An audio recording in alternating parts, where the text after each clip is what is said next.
Oh boy, here we go. I like it when the gang gets to hang out in locations other than just the school. Getting to walk around the streets of Vale is fun, and helps set the idea of what a casual day out might look like. I'm on the same page as Weiss is. Everything about the Vital Festival made me hyper excited. She mentions a dance. I love prom-esque episodes and shenanigans. She says there's a tournament. I freaking love tournament arcs. I really needed this after the Jean episodes, where I was losing more and more interest in the show. The promise of these fun Vital Festival activities really hooked me back in. Also, the plot starts actually moving forward again with the Death Store robbery. We meet Sun and Penny, who are tons of fun and have a really engaging conflict with Weiss and Blake. Not only does their fight do a lot of heavy lifting for the world building of the show, and the Faunus especially, but it's also always really interesting when our main characters are in conflict with each other. This was fascinating, and it was a treat to finally have their usually quiet, lonely Blake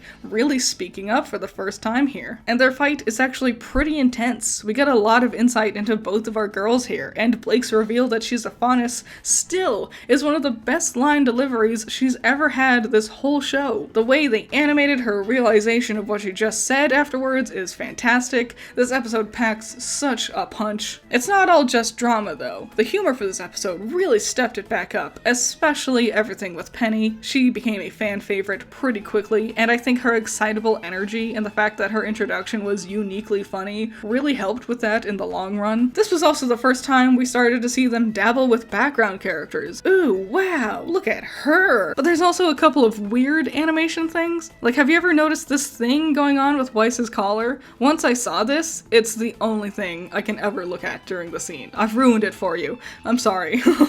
Also, Blake's ears are just a little bit off. I think it's because that they're more like purple rather than matching the black color of her hair. So they really do look like she's just wearing fake cat ears. They fix it with volume 2 onward, so that's good at least. This episode is thrilling, which is not common to see with the episodes that don't have a lot of combat. The best part of the episode is the fact Weiss and Blake are at odds about something. Conflict is good for stories, and this is a really fun and fascinating conflict, especially between two of our main characters. In recent volumes, the girls always seem to agree and get along, but seeing really compelling disagreements here is not only interesting, but it was a great vehicle to get to have the characters naturally tell us more about their ideologies.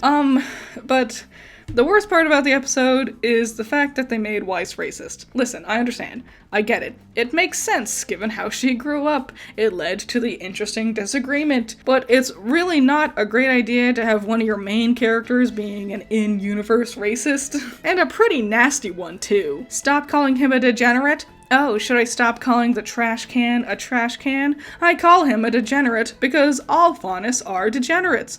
Wow, Weiss, that's some really bigoted thinking there. And trying to have her bounce back from those extremist views was always going to be hard. She gets over her extreme racism after the next episode, and, like, I guess it's better than having one of our main characters being racist, but it's all just sort of clumsily handled. I think what makes it worse is the fact that neither Yang or RWBY really step in to disagree with Weiss. Like, I'm not saying that they're also racist or anything, but they're also not that bothered by what Weiss is saying. I mean, Weiss literally sat there and said, all those Faunus know to do is lie, cheat, and steal. And Yang's response wasn't, wow, that's really racist. It was, that's not entirely true. Like she thinks part of that statement is true. Just one of those unfortunate hiccups with early RWBY. Sometimes the writer's ideas were a bit too big for what they were capable of tackling. Overall though, this easily makes it to the third best episode of the volume. What a fantastic way to start the finale. Oh, nice cat!